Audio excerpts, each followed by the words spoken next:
Hello everybody and welcome. In this video I'm going to show you how to unpair your headphones SOUNDPEATS RunFree Lite 2 from your Android device.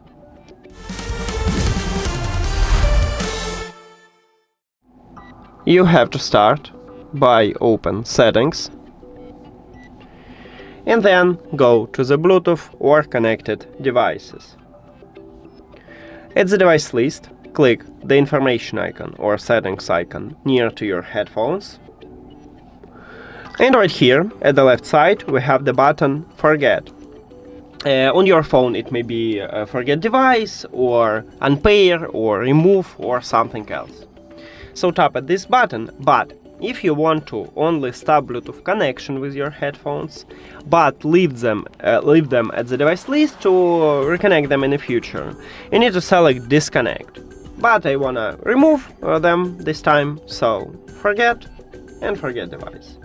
Now we can turn off these headphones, and at the bottom of the right ear cup, between volume control, we have multifunctional button. Just press and hold at this button. And we did it! Thank you for watching this video. If you found it helpful, please consider subscribing to the channel and leave the like on the video. See you later!